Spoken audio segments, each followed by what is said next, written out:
Mais uma vez, meus irmãos, aqui estamos para darmos prosseguimento neste trabalho que normalmente era apresentado uma vez por mês, a cada segunda terça-feira de cada mês.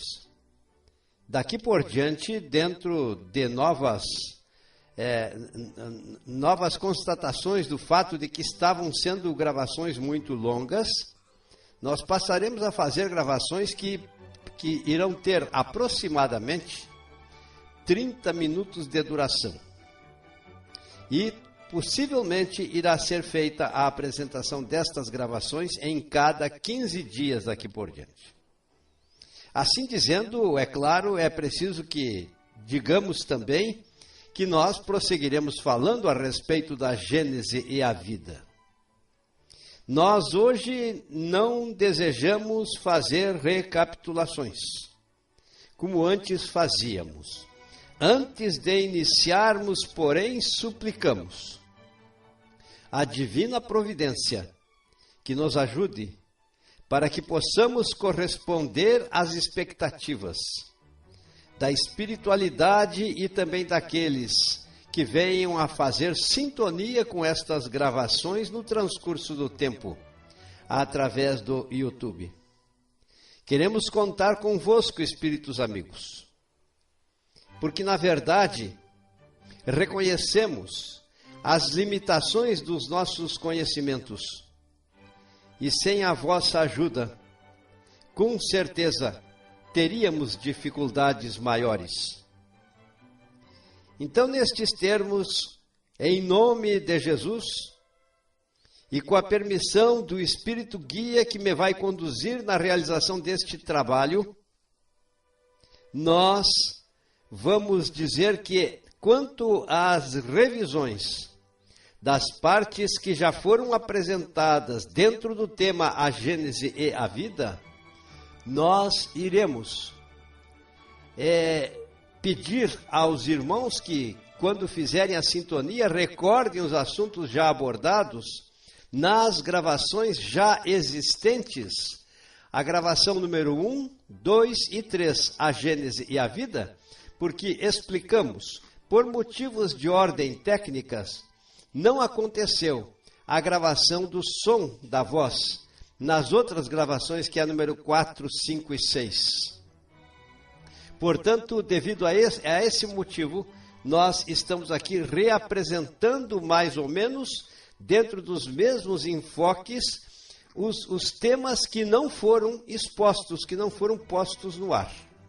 Então, nós vamos falar, no começo destas considerações, que a partir do hálito divino, Deus, no seu infinito poder, Deus, que é a inteligência suprema, a causa primária de todas as coisas, a partir do seu hálito divino, forneceu a matéria-prima que nós espíritas chamamos fluido cósmico universal, para que acontecesse a formação do universo na dimensão material e também na dimensão espiritual, conforme nós, espíritas, já temos conhecimento.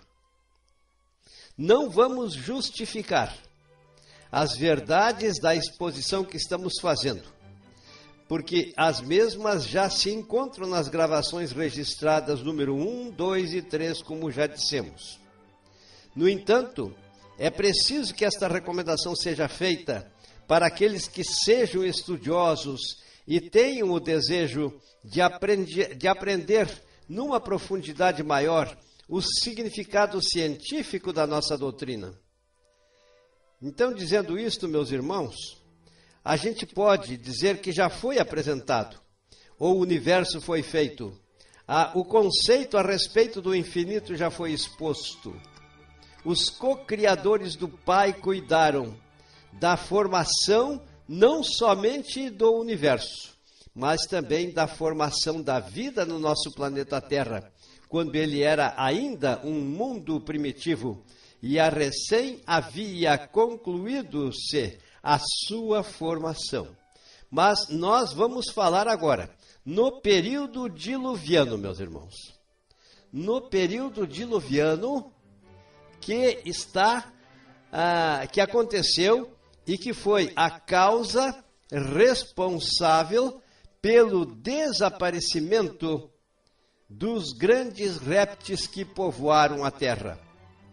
Dentro do plano divino, poderemos concluir facilmente que o homem jamais poderia coexistir com esses animais de imensas proporções e tamanho instinto de selvageria na sua luta pela sobrevivência. Então, podemos dizer que teve assinalá-lo um dos maiores cataclismos que aconteceram no globo.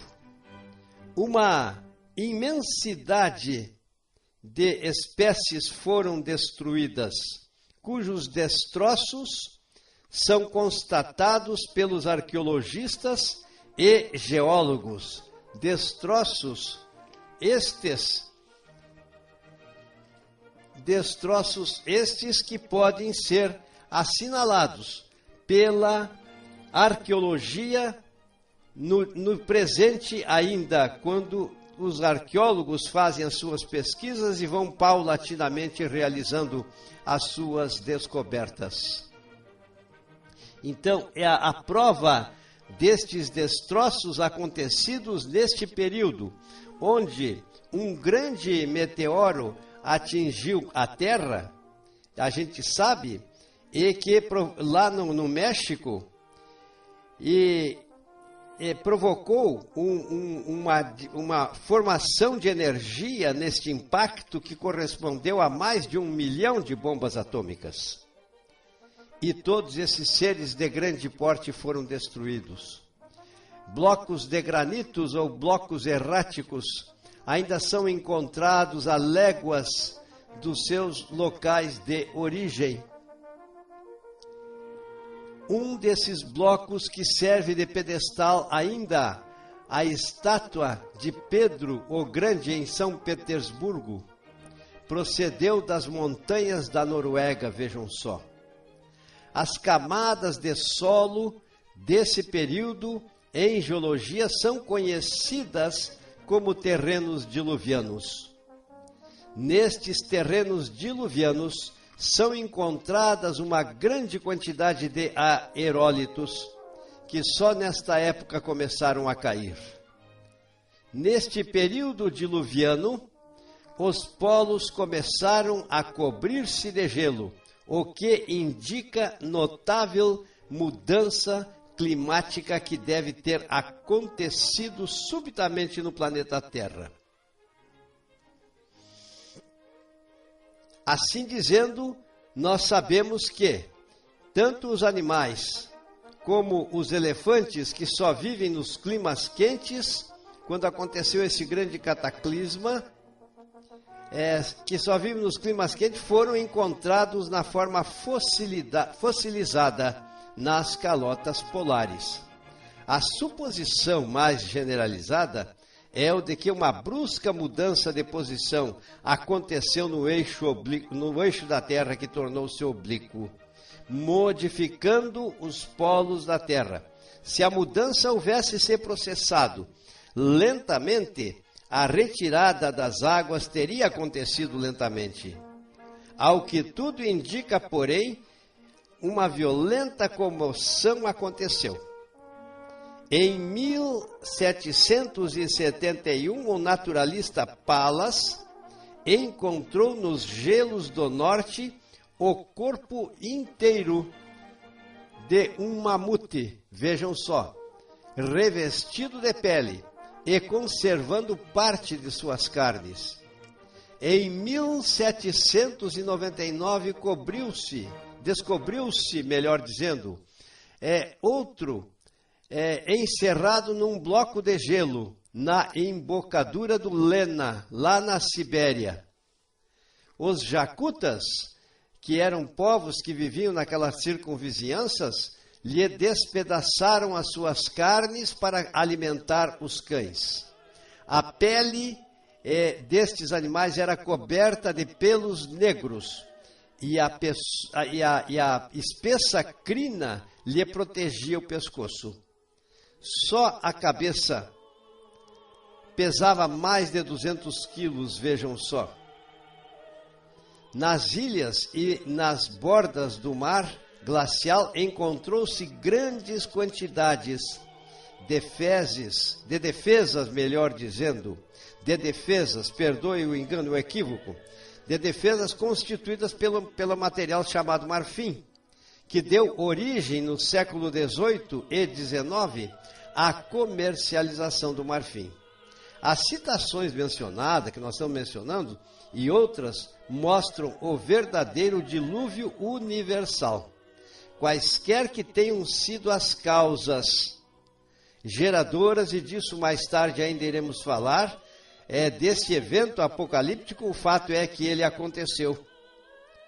A arqueologia está cada vez mais conseguindo as comprovações, ignorando-se a verdadeira causa. Temos que ficar no campo das hipóteses. Estas foram as expressões utilizadas até mesmo por Kardec.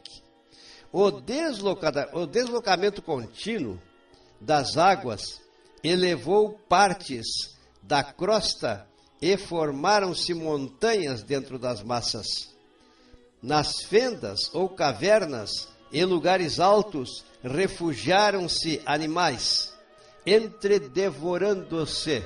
Vejam só, é a luta pela sobrevivência numa situação de perigo. O deslocamento das águas invadiram os refúgios dos animais, que no desespero procuraram proteção, e assim foram, no período atual, achado as brechas das cavernas ossosas, ou brechas e cavernas ossosas, onde restos fossilizados desses animais foram encontrados.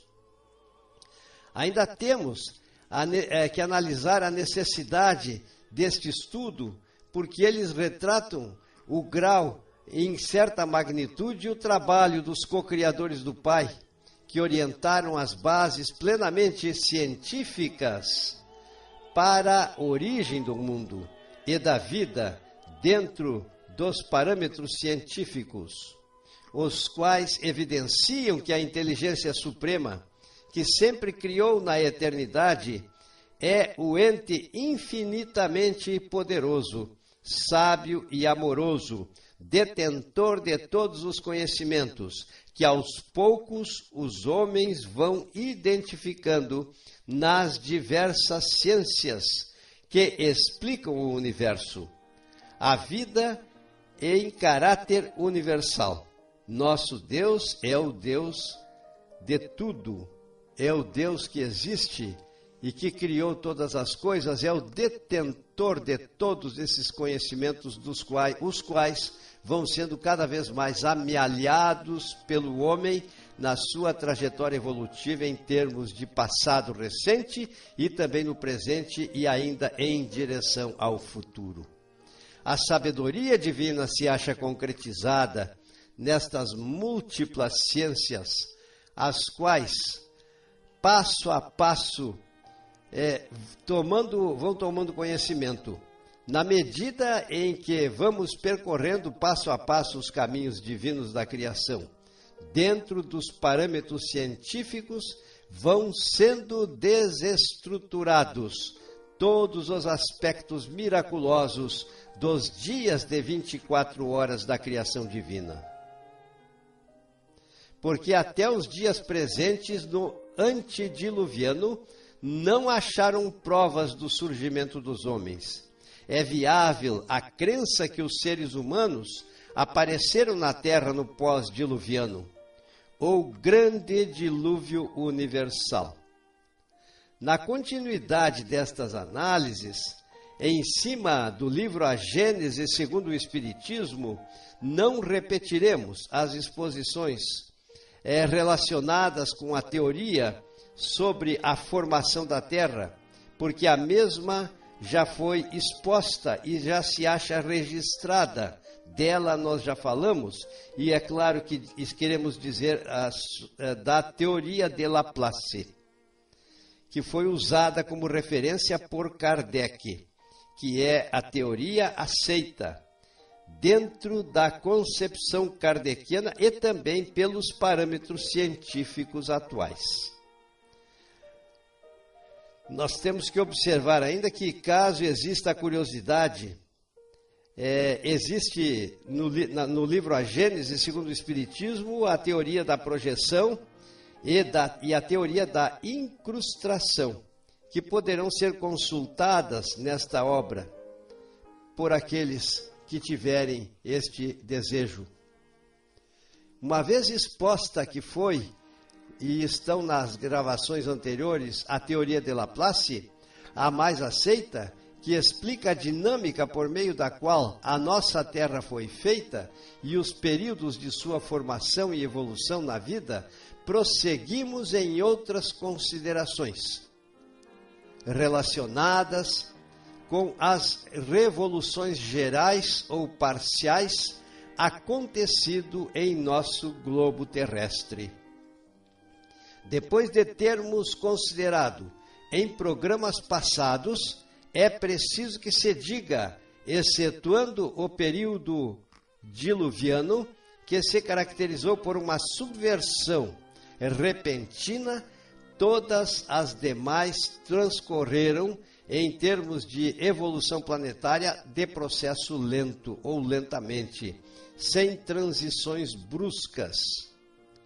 Todavia, várias perturbações localizadas mudaram o aspecto de certas regiões. Para essas mudanças contribuíram o fogo e a água.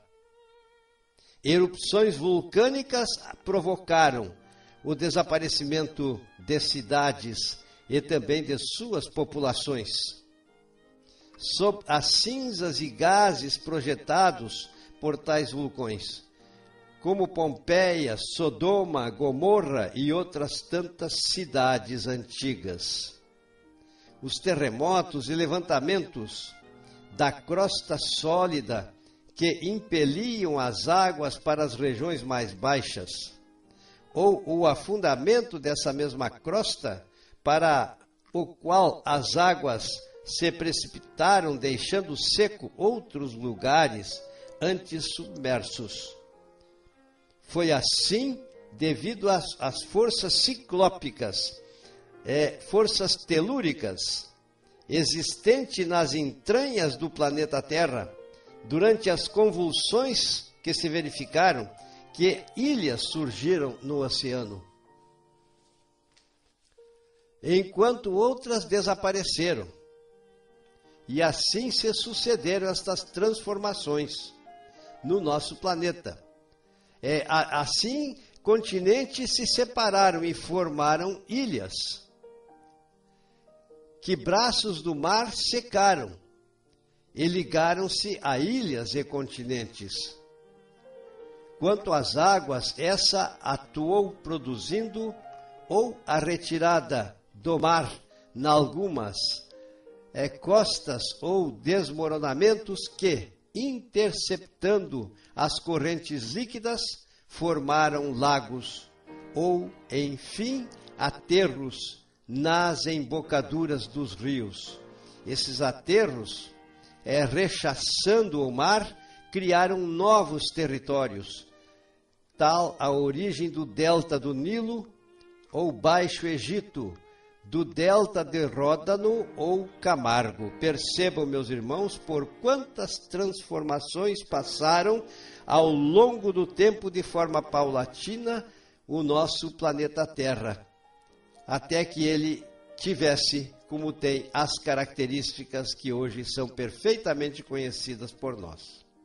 Quanto à idade das montanhas, não devemos entender o número de anos que elas contam de existência, mas o período em que aconteceu a formação das mesmas e, portanto, a relativa ancianidade, velhice que apresentam. Podem datar do período de transição, quando ainda a Terra encontrava-se em processo de resfriamento, quando a crosta, sendo pouco espessa, estava ainda sujeita às movimentações das forças telúricas, que tendo uma crosta muito fina, solidificada, como disse, de 9.650 metros de espessura, facilmente as erupções aconteciam e as grandes movimentações se verificaram. No período Jurássico, contemporâneo aos répteis gigantes, ou seja, no secundário, formaram-se montanhas, e também no terciário formaram-se os Pirineus. No terciário formou-se o Monte Branco, que tem 4.810 metros de altura, e o grupo dos Alpes. As montanhas de Tirol são ainda mais recentes. Esses levantamentos, meus irmãos, hão de ter ocasionado grandes perturbações locais e também inundações mais ou menos consideráveis. Esses deslocamentos das águas pela interrupção e mudança do curso dos rios. Percebam bem, meus irmãos, nós estamos falando, por enquanto, das transformações que aconteceram neste planeta Terra antes que o dilúvio bíblico houvesse acontecido, quando já a espécie humana povoava o nosso planeta.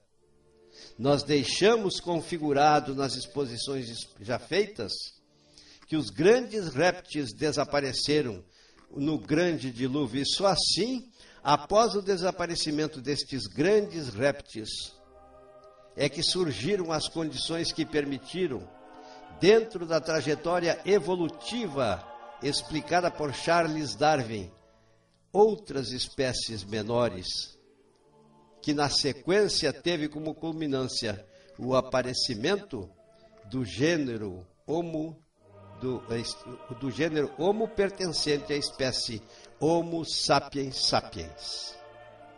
Então nós vamos falar agora em seguida no dilúvio bíblico, que é o dilúvio do qual existem relatos na Bíblia e que todos nós conhecemos através da leitura dos textos bíblicos nas diversas crenças religiosas.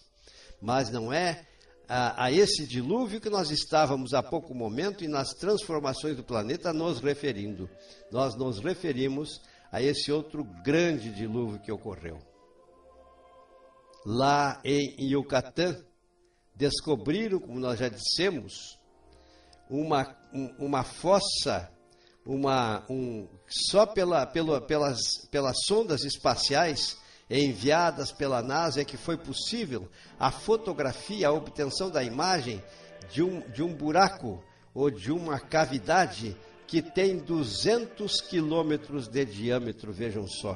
Tamanho foi o impacto então acontecido neste grande meteoro que atingiu a Terra, sim, e que gerou aquela imensa energia e provocou a extinção da vida dos grandes répteis.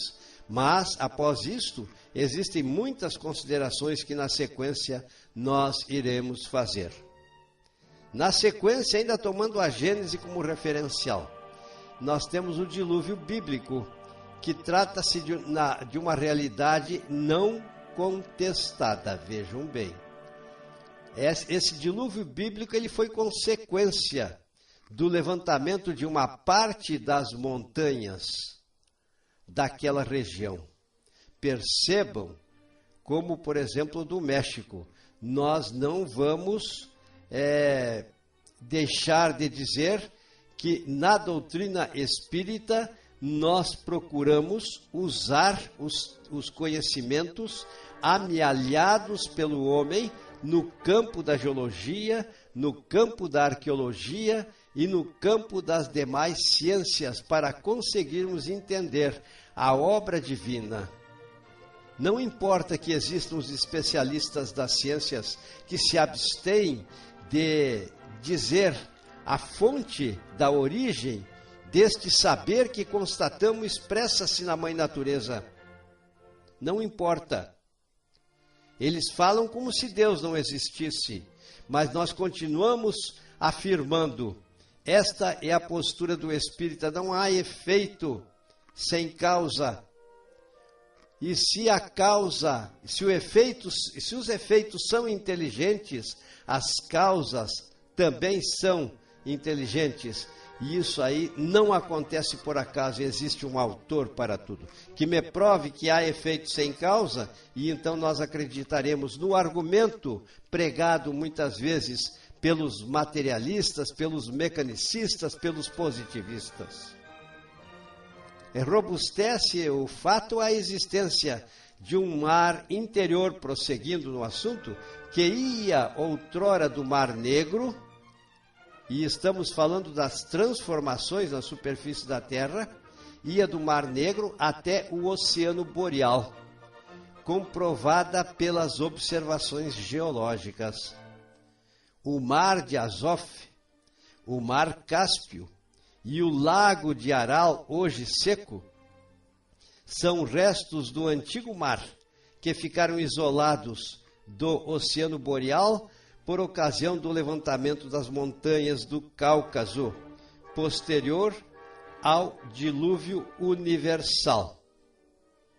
Parte daquelas águas foi recalcada para o norte na direção do Oceano Boreal.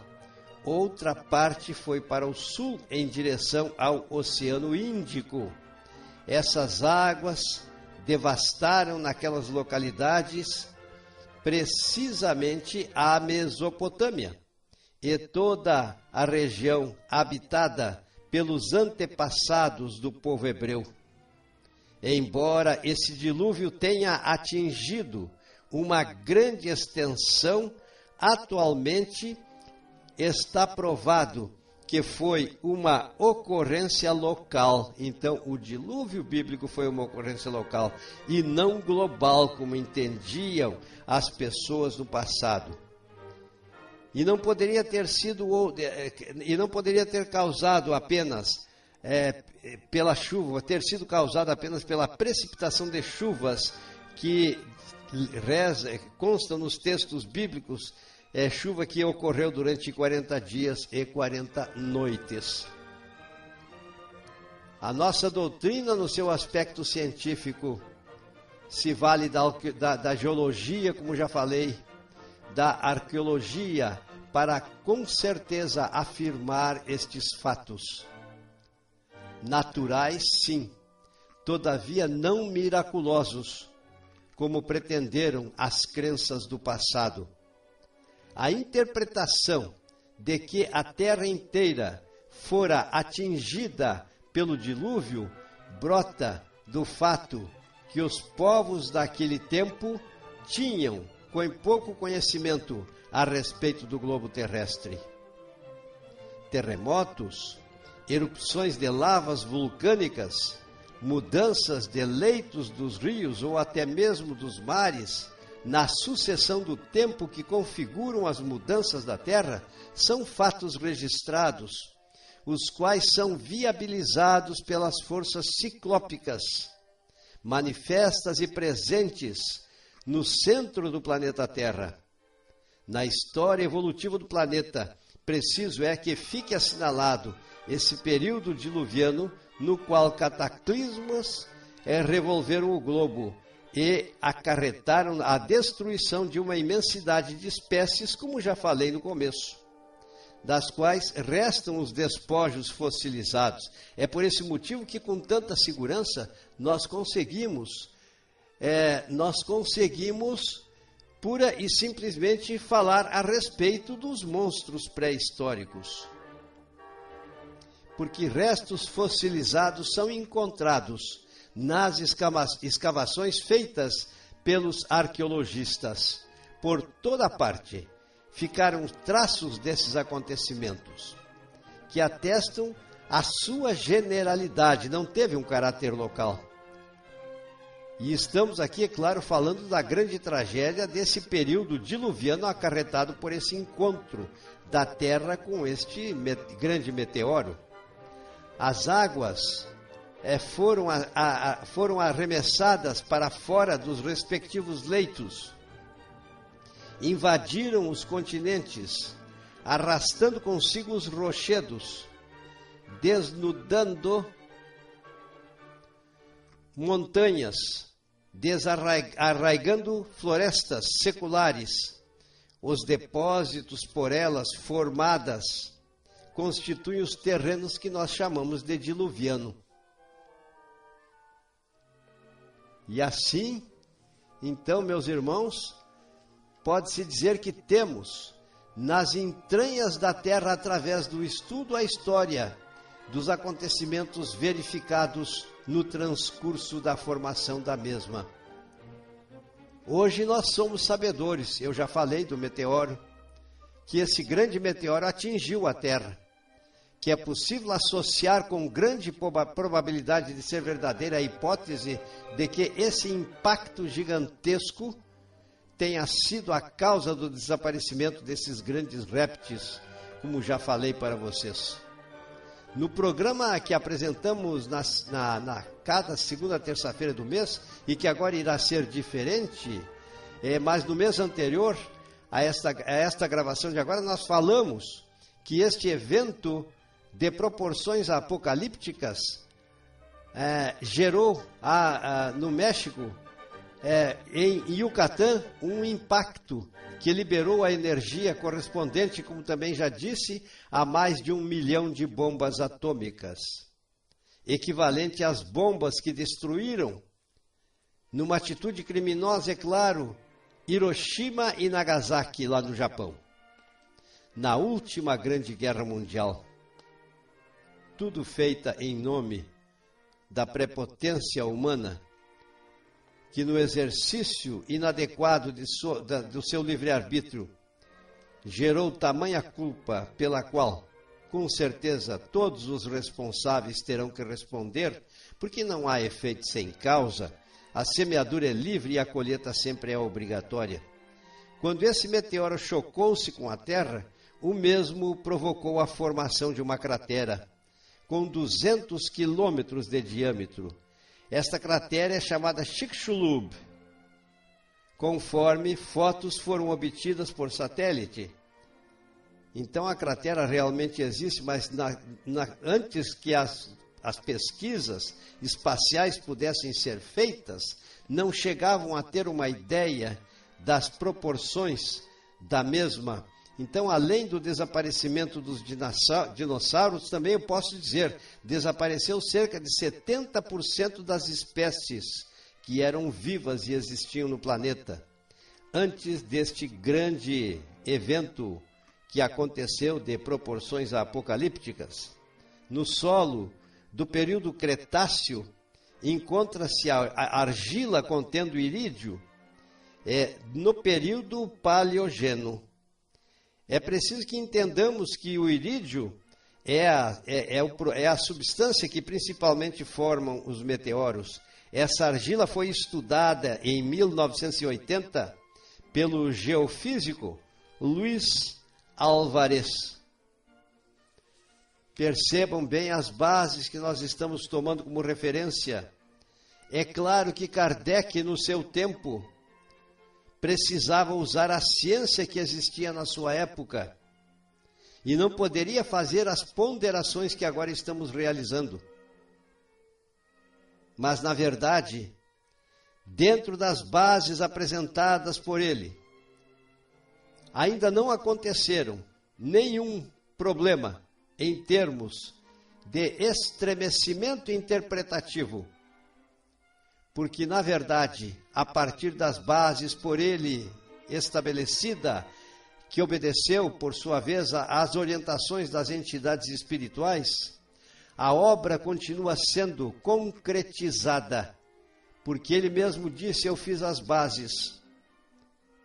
Agora, ao futuro cabe o restante da construção da obra, e é claro que esse restante pertence aos trabalhos realizados no campo da ciência e aos trabalhos realizados no campo da geologia, no campo da astronomia, da astrofísica, no campo da da arqueologia, também já disse.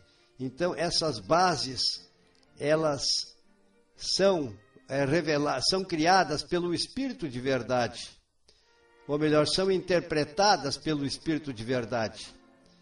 Espírito de verdade que estabeleceu essa obra monumental, a partir das quais não só partem de verdades universais configuradas na criação divina, como também verdades precisam ser conhecidas pelo homem na medida em que o campo científico e tecnológico, o ser humano vai avançando.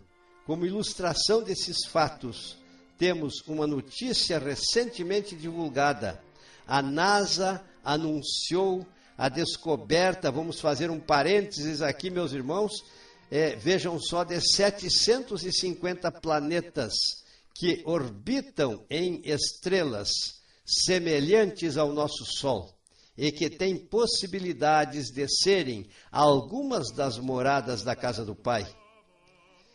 Dentro das revelações que Jesus fez aos seus discípulos, dentro das probabilidades matemáticas, Frank Drake e Carl Sagan comentam que só em nossa Via Láctea existe mais de 1 milhão de supercivilizações.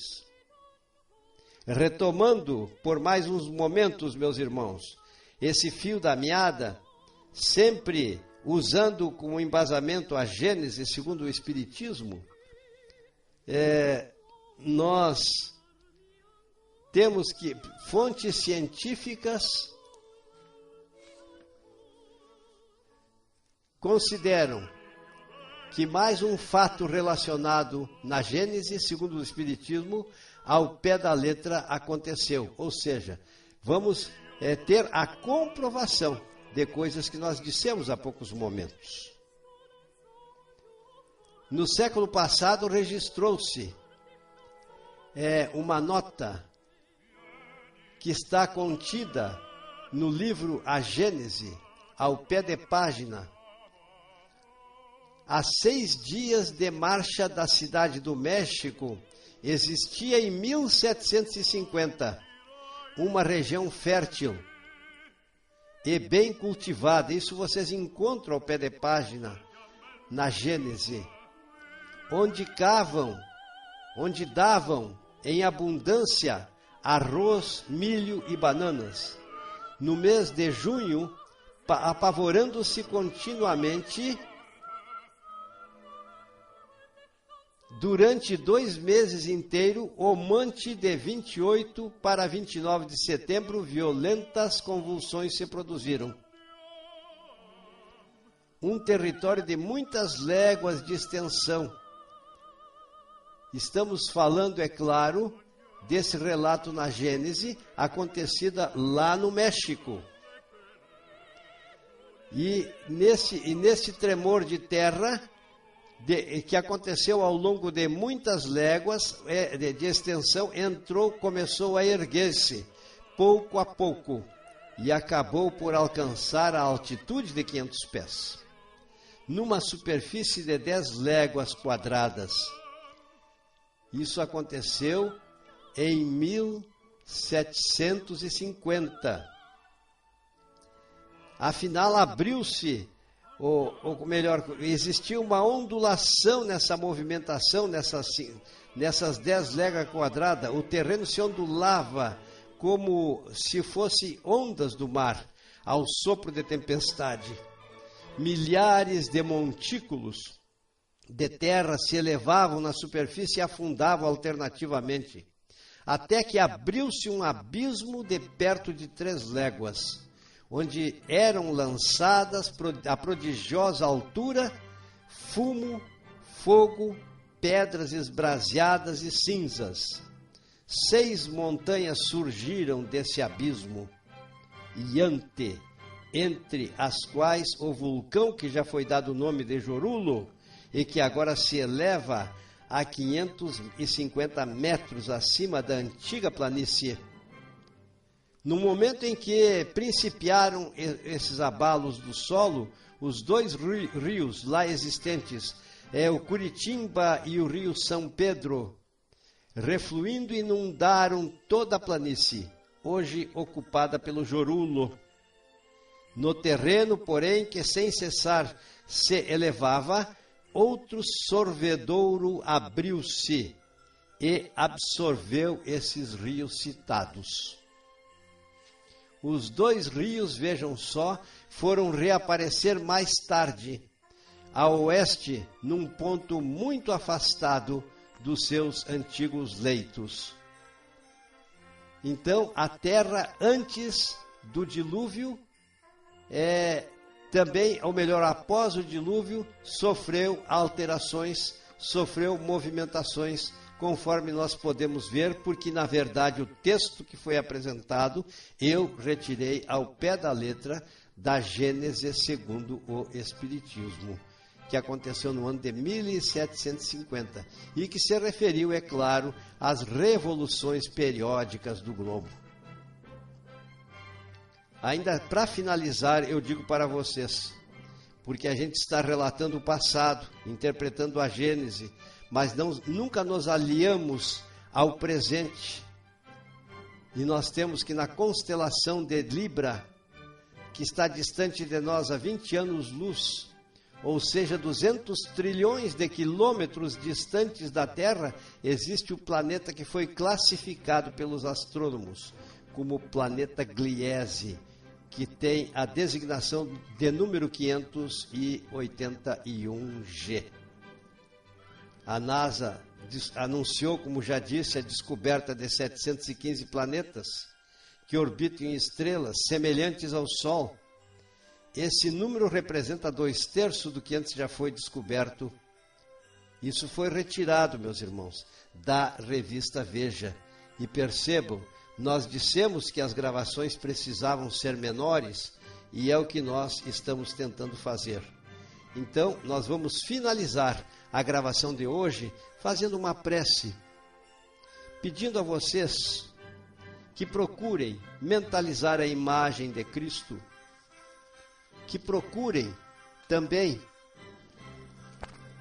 se lembrar das entidades espirituais que acompanham estes eventos, entidades espirituais pertencentes à colônia espiritual Maria de Nazaré, ao Recanto de Irmãos, ao Burgo dos Lírios, mas também não deixamos nunca de nos referir, como precisa ser, ao nosso lar.